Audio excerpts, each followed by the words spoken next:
that work for you.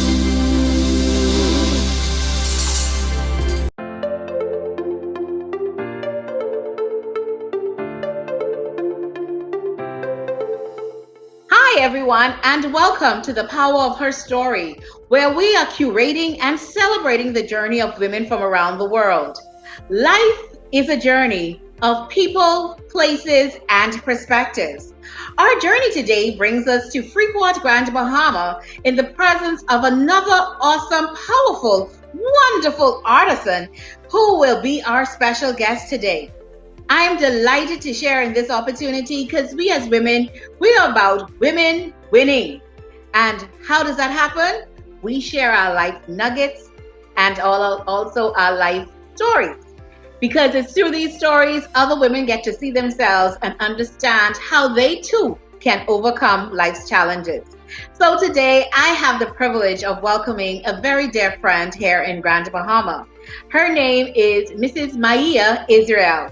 I'll tell you a little bit about her. She has a very interesting background, and I'm about to share that with you. Miea is a mother of two boys, ages 18 and 10. She's been married for the past 11 years to a wonderful husband by the name of James Israel. She's an administrative officer by profession and an emerging entrepreneur of a few business ventures. She has an associate's degree in business administration and certificates in credit and collections from COB, now the University of the Bahamas. She is a worship leader, lead singer, and band leader of end-to-end band since 2013, where they primarily focus on gospel music and weddings. She aspires to live a life of purpose and die empty, as she would say, her former pastor, Dr. Miles Monroe, taught her. And so please help me welcome Mrs. Miea Israel to the Power of Her Story. Hi, Miea, welcome. Hi, Raquel. Thank you so much for having me and such a warm introduction.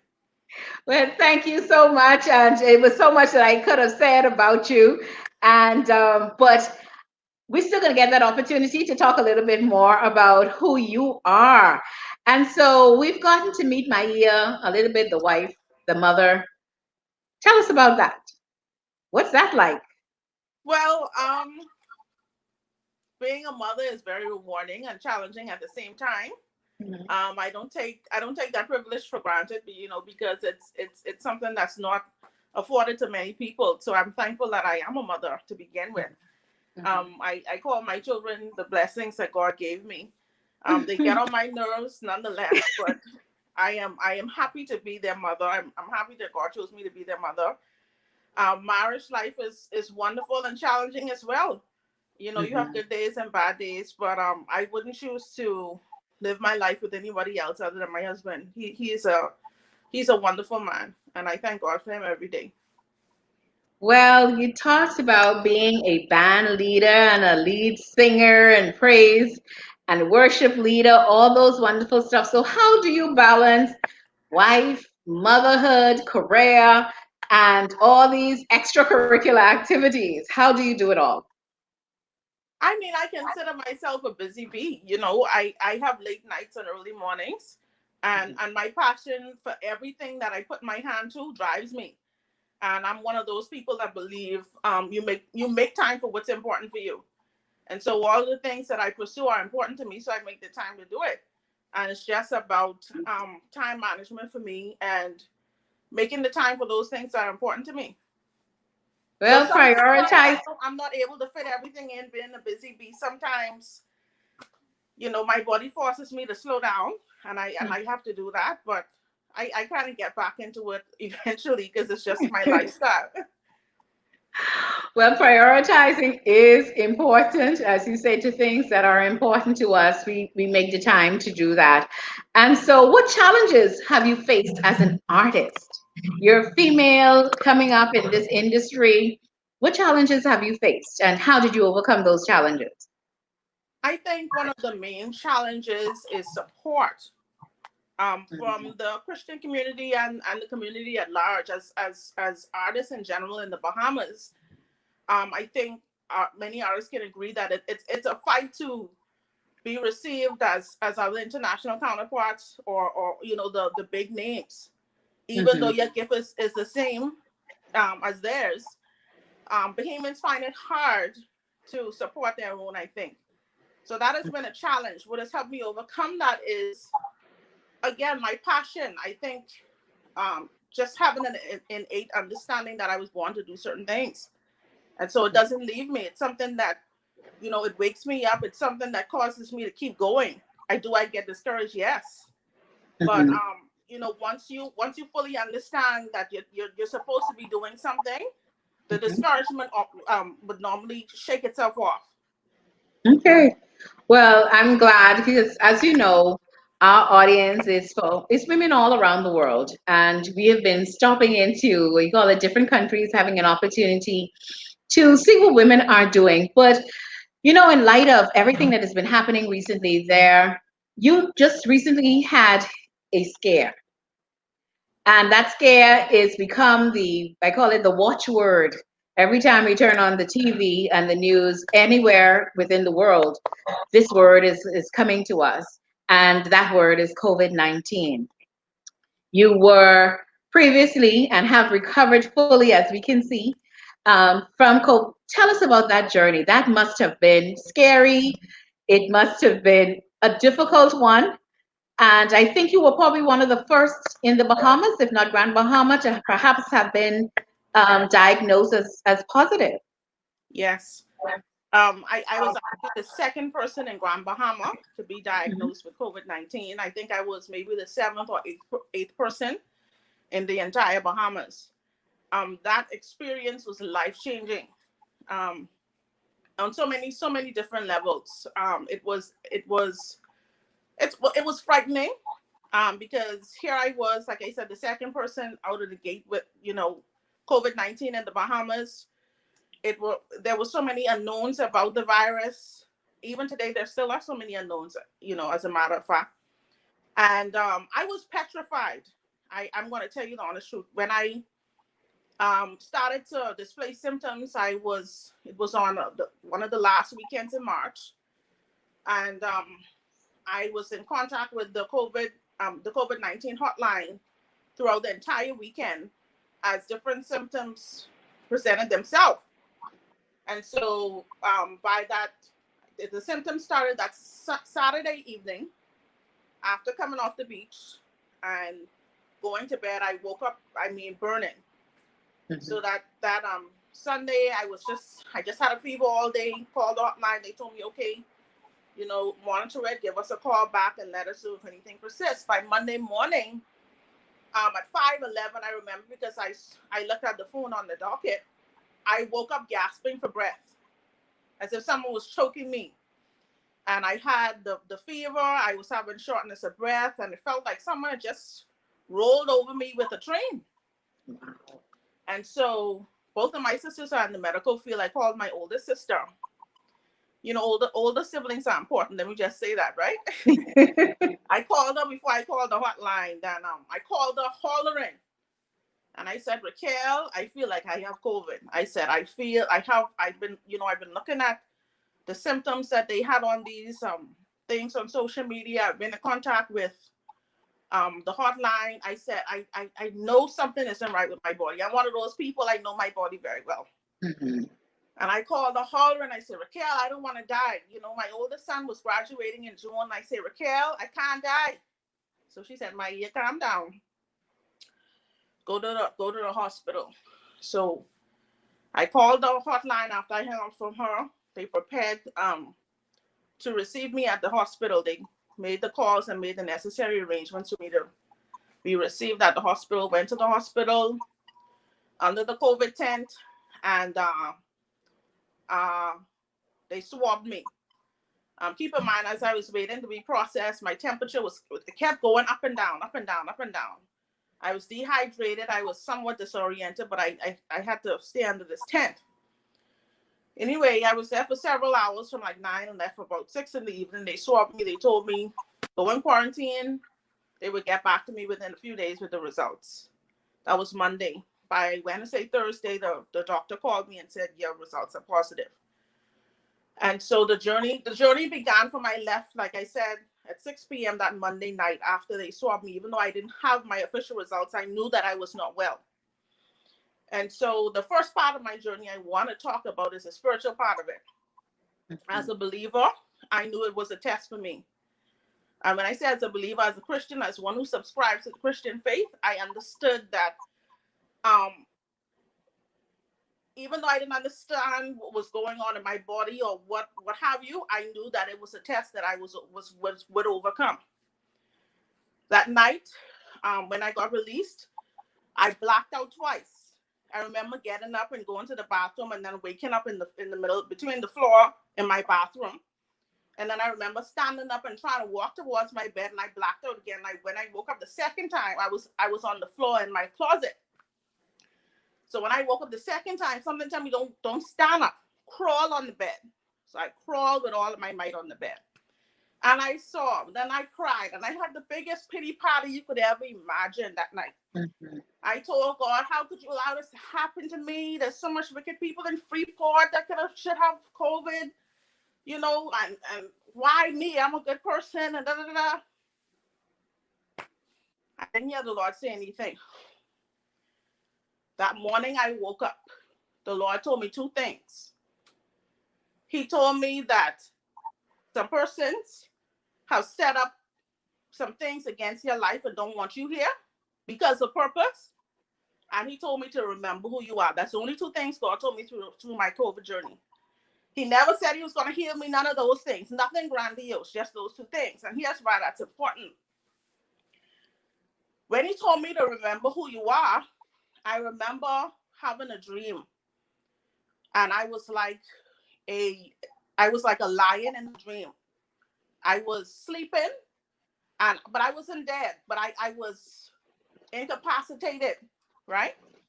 Mm-hmm. And I guess by the different challenges of life that had me so worn out and tired, right? Mm-hmm. And when I heard the Holy Spirit say to me, remember who you are, it was like I arose and started to roar. Mm-hmm. So when the Lord told me, remember who you are, I remembered who I was in the spirit realm first. I remembered that I was more than a conqueror. I began to speak life over myself. I began to speak healing over myself. And I was always a person of crazy faith. I saw God heal my mom. I saw God heal my son from different health challenges. So God was saying, okay, you could believe it for somebody else. So it's your time to believe it for you. And so I just began to speak the word over myself. I know that the Bible says he watches over his word to perform it. He honors his word above his name. And so I guess from that point on, the pity was gone. And it was like, okay, it's showtime. It's time to fight now. You know, I remember that I was someone who the Bible says had the power and authority to speak things that were not as though they were. Mm-hmm. And so, like I said, for the first 7 days, that's the sickest I've ever been in my life. COVID-19 is like a tide. As one thing rolled out, something else was rolling in. So the first couple of days, it was my temperature. I was taking Panadol every 3 to 4 hours to keep my temperature down. And every time, keep in mind now, only me in my room. My kids and my husband, you know, were away from me the whole time as I was in isolation. So like they say, it's only me and Jesus. And so every time the symptoms presented themselves, when the fever wouldn't break, I would lay in my bed. I said, Lord, I stretch my hand to you, the only help I know. I said, Lord, you have not called me to be sick. Healing is your children's bread. And I would say these things, and the next day, that symptom would be gone. But as that symptom left, something else would come. So after the temperature, then I had this nauseous, weak feeling running through my body the whole time. And COVID-19 makes you feel like you should be in bed. It makes you feel weak. It makes you feel incapacitated. And you should stay in bed. That's how it's going to make you feel. Keep in mind, my personality by nature, I'm a strong-willed and aggressive person, right? And so something in my head said to me, don't just lay down. Fight and get up. And so like after day 2 or 3, I started to walk, and I was walking like a 90-something-year-old woman with a cane, just struggling just to move steps. Mm-hmm. But I said to myself, if this disease is going to cause me to die, my children are going to see that their mother fought, and they can hear me praising and worshiping God. I'm not going to go out like no punk. They're going to see that I fought to live for them. And so I thought I would walk and push my body against the limits. I mean, to take a bath, that took everything out of me. And so after that, then, of course, I didn't have appetite to eat for like 6 days. Mm-hmm. They would put my food to the door, close the door. I'd eat a spoonful, couldn't eat. And I said, Lord, I know unless I eat and get nutrients, I can't have energy to move. I said, bless me to be able to eat. And he just brought my appetite back. So it was surely. And so keep in mind now, this person fortified with their faith. The Lord told him to remember who you are. You are fire. Wow. Whew. You know? Mm-hmm. But I got worse before I got better. Can you imagine that? Wow. So after me not being able to eat and the weakness, I got this cold, this terrible cold. And let me tell you, honey, when I told you to cough, the most excruciating pain I have ever felt in my life was coughing. It felt like someone was taking my chest and compressing it and sitting on my chest as I exhaled. Okay, and so when I coughed, that would wipe me out for 2-3 hours. I would have to sleep just to cough. And I remember calling the doctor, one of the doctors, and saying, I'm afraid to cough. It's so painful. It's so painful. And she said, you got to bring up the cough. Another thing that I want to mention is after the cough subsided, then I had breathing issues. I could not breathe. That's an essential part of living, right? And so when the cold left, I would sit down and I could not breathe. And I called the doctor. I said, I can't breathe. I'm gasping for air. And I could tell you, I remember being in my room and I started worshiping God. And I said, God, this is the air I breathe. And I started worshiping God. And my husband came to the room and he came to say something to me. And the presence of God was so thick in my room. And he came in the room, he walked away, and he walked through the hall and started worshiping and praising God. Okay? Because the worship in my room and the atmosphere that I said was so potent that he couldn't even say what he came to say to me, because I was in such worship, because I knew no one could help me breathe, only God. You understand? And I remember I didn't want to cry. I put on makeup and didn't want to cry, right? It's okay. It's okay, because guess what? You helping somebody. Trust you me. You're helping somebody, and so this is all a part of the journey. I just worship the Lord, and the doctors would bring medication to my house in an unmarked vehicle, and they brought me the Ventolin inhaler, and I started to use that. And I would have to sleep in my bed propped up.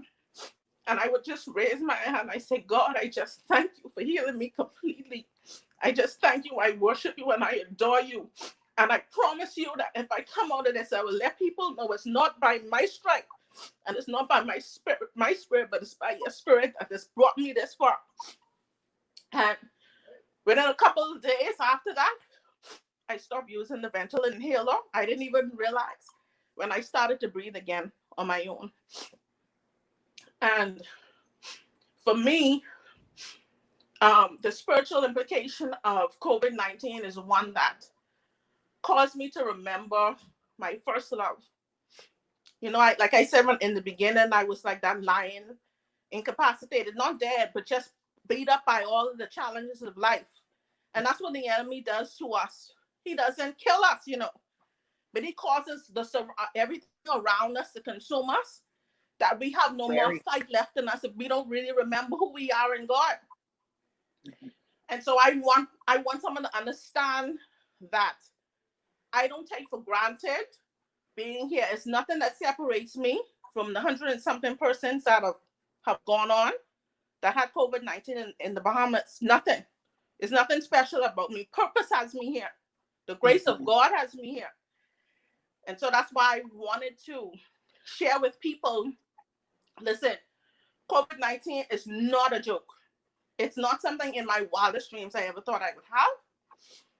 And I counted all joy to have overcome it, but I believe that my faith has made me well.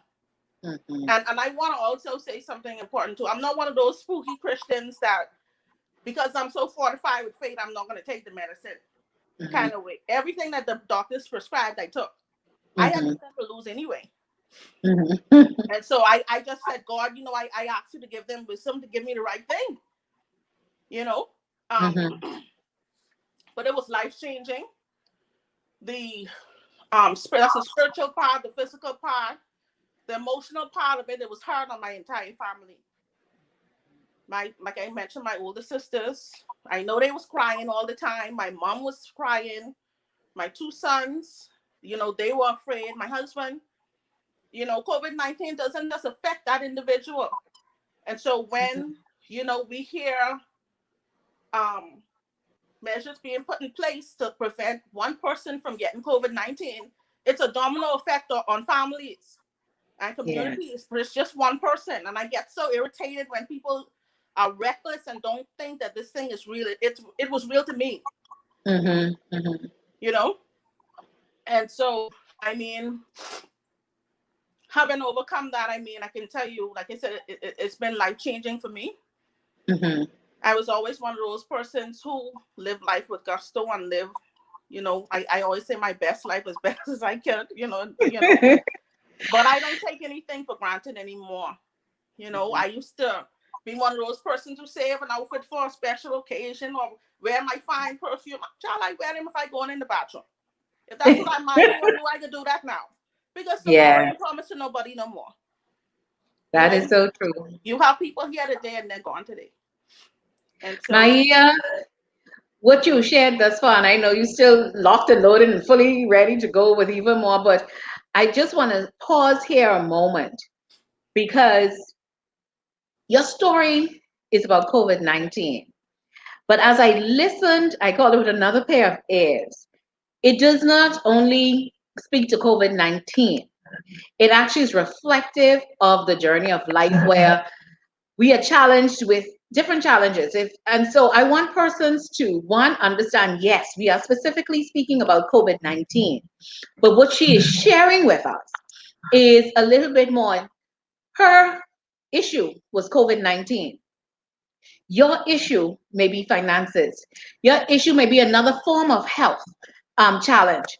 Your issue may be a spouse. Your issue may be in your business. It can have so many different names to it. It's just that Maia's own today is called COVID-19. But the journey and what she did during the journey applies to all of us because that in the midst of it, first thing was fear. It was uncertainty. You don't know what this thing is.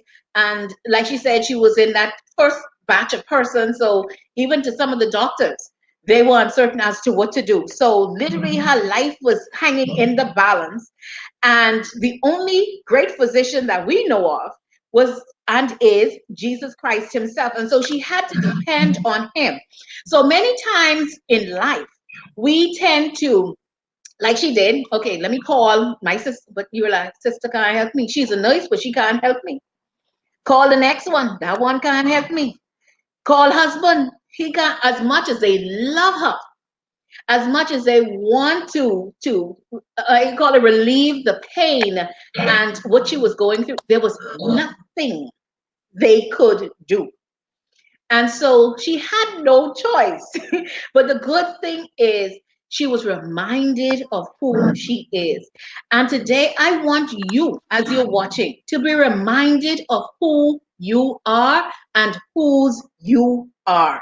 Because it's in that. When you know who you are, you tend to get a little bit more strong and a little bit more bold and a little bit more courageous because then you're reminded, like you said, okay, God, you done healed mommy before. You healed my son before. Hold on. This you was my father. So you're gonna do this for me as well. And so for those of you who feel that you're holding on a wing and a prayer, the prayer part is a good part. Hold on to that. because he is not slack concerning his promises. If Yes. he told you something, he will do it. And so many times we get, like you said, we get consumed with the issues in itself. We start to focus on the issues, so we forget that there is a God. And so we start trying to find everything else and everyone to be the solutions, when in fact there's one that we sure and we are guaranteed can provide the solution that we need. And so spiritually, you've been encouraging us. You've been encouraging us from an emotional standpoint, because I can only imagine for your family what that would have been like. And I would take that even a step further in asking this question, because here it is, because it's unknown as COVID-19. You've recovered. So here it is. Now comes a stigma attached to this. How do you manage this? Because, like you say, it's a domino effect. Now, Miea was the person who was tested positive, not the husband, not the children, not the mommy, not the sisters, none of them. But now everybody look inside. I like, okay, don't even cough around me, don't even sneeze. Mhm. Did you feel isolated? How did that make you feel? Well, as you said, the stigma attached to it is almost like the second coming of leprosy kind of thing. I mean, people, and guess what? Fear does that to us. Fear and lack of understanding. It's a natural fallback to do that when Hmm. there's something new on a global pandemic. I mean, the fear is there, the unknowns are there, and I got it. I think the only thing I was worried about with my kids. I'm an adult. I have thick skin. I don't mind people talking about me. It doesn't matter because they talk about Christ anyhow. So who am I, right? But my kids were my biggest concern. Children can be very cruel, and so we kept it as a private family matter. And I could have shared my story, from I came out of quarantine many months ago, but I was prayerful about it because I had to get the release from God for two things. I needed to understand fully why COVID-19 happened to me. Hmm. Okay, I needed God to reveal some things to me. And in the midst of him revealing those things to me, so many things were birthed from me. And then I needed to make sure that my family was protected. My children, for the most part, I have a 10-year-old. At the time, he was 9. At the time, my oldest son was 17, coming out of high school. So I know high school children can be cruel. And the children of my youngest sons think can be cruel and teasing and things. I didn't want to have to punch anybody, for making my kids feel some kind of way, kind of that kind of way. Because, with your kids, it's a different thing. Yeah, yeah. And so I said, Lord, when you release me and I have the peace in my spirit to say what you have done to me, it wasn't fair of people talking or whatever, the kind of thing. It was just that there wasn't a release in my spirit at the time to say it before that I have now. I have an interesting question for you. At any point, was there anger? Even not knowing, obviously, from what I understand of COVID-19, it's something that is caught. Now, you didn't know who, because you talked about, persons, we don't take it seriously. We would not wear our masks, social distancing, all the things, and observe the various regulations that are being put in place to protect us. And so, as a survivor, for you, you see it differently. At any point, were you maybe angry at the person who may have and didn't say anything, or didn't, or perhaps they may not have known, but was there at any point, was there anger? And if there was, how did you deal with it? I'll tell you this. I especially, like I said, when I was released from the hospital to begin my first day of quarantine, I was angry because I know someone gave it to me. I still don't know who would have given it to me. I work in a service-based industry, so I don't know. But there was some anger. And I remember speaking to my sister-in-law over the telephone. And I shared, just like I said to her, I said, Linda, so much wicked people in Freeport, all these bumps in Freeport, and none of them get it, and so on. And I just was talking out of anger. And she said something so profound to me. She said, God gave it to you because he know that you would be the one, as a believer, to give him the glory and the credit for bringing you out of it. And this is someone, mind you, who's not even, like they say sanctified, filled with the Holy Ghost, but she know God enough to tell me who was mad about Mm-hmm. catching this disease, that you got to just trust God, sis.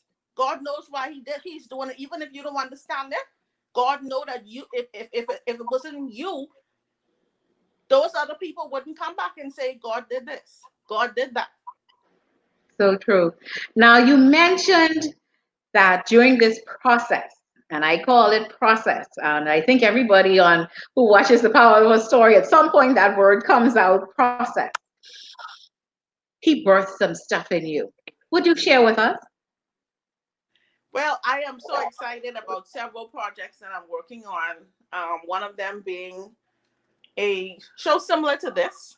It's going to be called Behind the Veil. Real people, real stories, real God. Just real life stories about testimonies of the miracles, the signs, and the wonders that God is still performing in present day.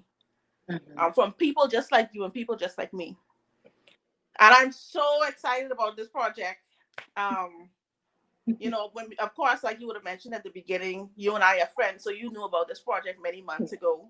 Mm-hmm. And even in sharing my story, I could have done it on major networks, but because of our friendship and our bond, it could not have been anybody else that I shared the story with other than Raquel Hart, because Thank I you. believe in the work that you do.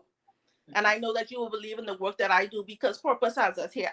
Yes. And so that's one of the things that you can look out for very soon. I have several, fantastic guests lined up already.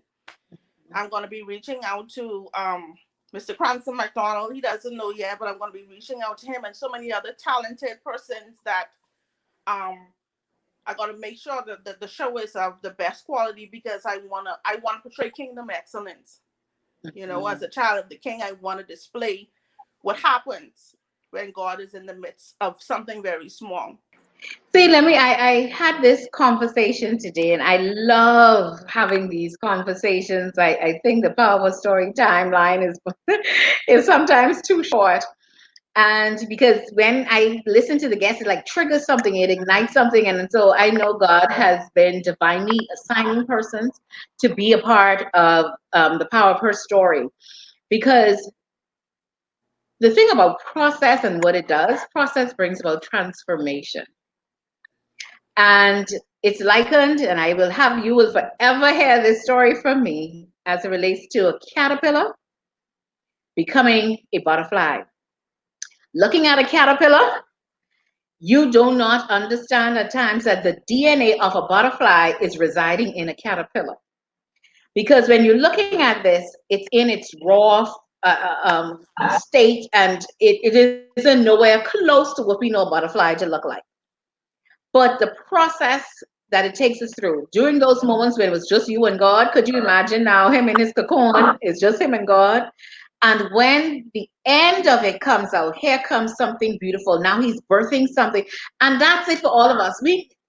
I cannot begin to express more how uncomfortable process is. It is. No one likes it, but we want to get to the end. We want to be the butterfly without having to go. You have to go through. And the funny thing about the life of a caterpillar is, I call it, a caterpillar probably have more lives than a cat. Because how many people that see a caterpillar and don't try and kill it?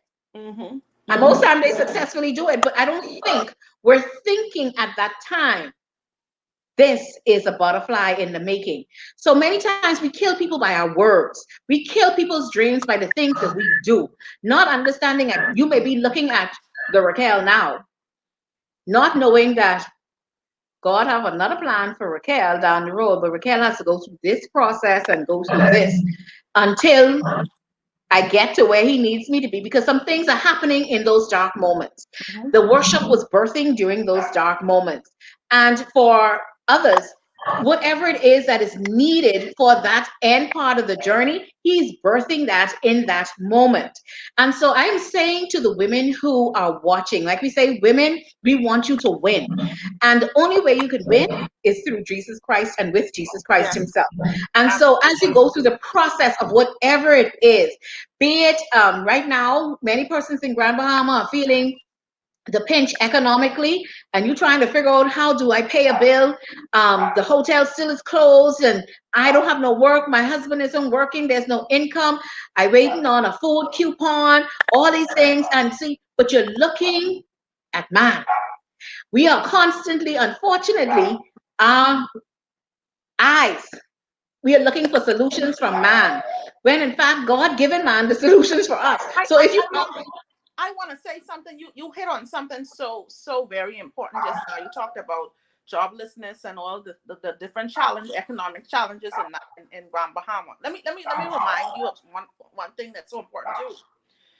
When I was diagnosed with COVID-19, I had one of the best health insurances, and I had money on my account, you know. But guess what? I couldn't go to none of the best, what we call the best, quote unquote, best healthcare facilities on the island. My insurance couldn't work for me. So we put security in some things that ain't secure at all. Only God could have helped me. My money on my account was of no consequence. My insurance card couldn't work for me when I had COVID-19. I couldn't go to any private facility on the island because they would not see me. Only thing helped me was God. And when you talked about the economic challenges, that triggered that in me to say to somebody, even as they're watching, you could have money, you could have the best health insurance and the things that we deem as security. But if you don't have God, you don't have nothing. I had those things and they meant nothing at that time. I thank God I had Jesus that helped me through that process, because those things that we deem secure, they meant absolutely nothing.